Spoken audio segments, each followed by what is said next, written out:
这一阵嘛，怎么今年规划也虽然是没这样我们公公司会是家里过，要为别嘛批发一些。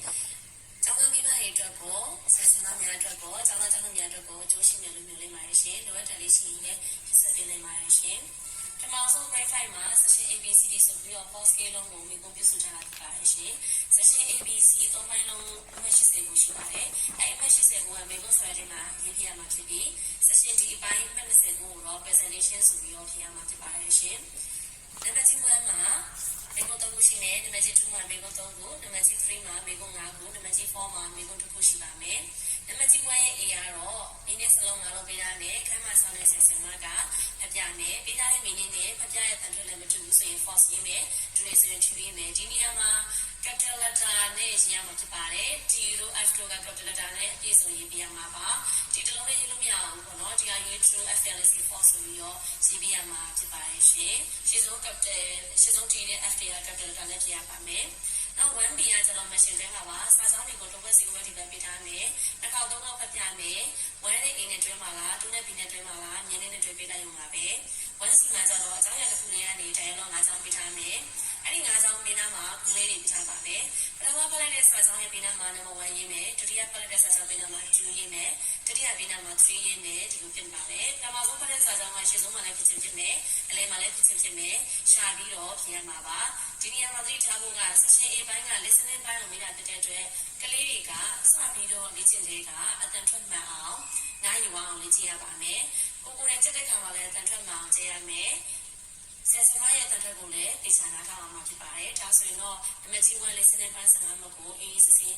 လက်ခုခုဖြစ်နိုင်မှာဖြစ်ပါတယ်ရှင်။ section B ဘိုင်းမှာမိကုံ3ခုပါမယ်။နံပါတ် G2 ABC ရှိပါမယ်။နံပါတ် G2 ရဲ့ A ကပုံပေးထားမယ်။ပေးထားမှာစာလေးပေးထားမယ်။ပုံနဲ့စာနဲ့မှန်ရင် true မှန်ရင် false ပါ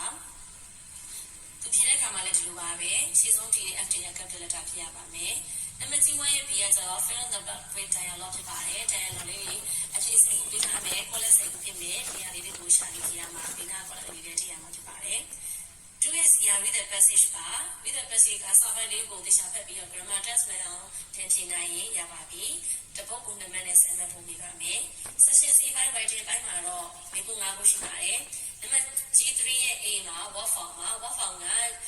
ရှေ့မှာ grade 4ရဲ့ what form မှာပြောခဲ့လို့ပဲ determiner plus noun ပုံစံနဲ့determiner plus noun ပုံစံနဲ့ဒီလိုဆိုအဲ့ဒီလေးတွေကျွမ်းကျင်ထားရပါပြီဖြည့်ဆိုနိုင်မှာပါ။နံပါတ်3ရဲ့ B မှာကျတော့ bad form မှာ bad form က tense grade 5မှာ5မျိုးရှိပါတယ်။ grade 5 5မျိုးပါတယ်လို့ဆိုရင် bad 1 miss up by ing bad 2ဆိုနိုင်မှာပါ။နံပါတ်3ရဲ့ B မှာကျတော့ bad form မှာ bad form က tense grade 5မှာ5မျိုးရှိပါတယ်။ grade 5 5မျိုးပါတယ်လို့ဆိုရင် bad 1 miss up by ing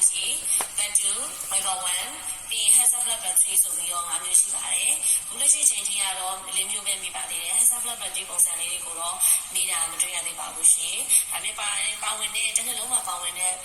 chance 5မျိုးကိုပြတာပါ။ဒီ5မျိုးကိုကျွမ်းကျင်ထားရပါတယ်ရှင်။နောက်3ရဲ့ C မှာကျ rearrange ပါစာကြောင်းလေးတွေကို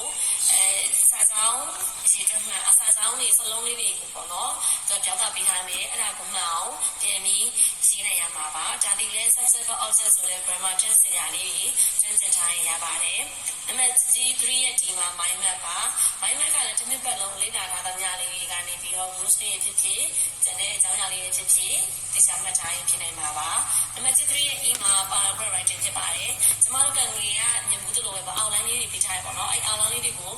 outline 5ကြောင်းပေးထားမယ်။အဲ့ outline 5ကြောင်းကိုနင်းပြီးတော့အခြေလေးတွေရေးရမှာဖြစ်ပါတယ်။ Now section D ဘိုင်းမှာကျတော့ number 4 present about ပါပေါ့အဲ့ဒီနေရာမှာဖြည့်ဆိုတဲ့အခါမှာ hello everyone I want to tell you about ဆိုပြီးတော့ဒီလိုလေးနဲ့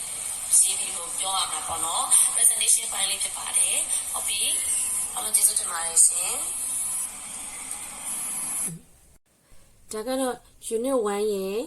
မိကုံအမှတ်တရပေါ့မိကုံပုံစံပေါ့နော် unit 1မှာကကြတော့မိကုံ17မျိုးမိလို့ရပါတယ်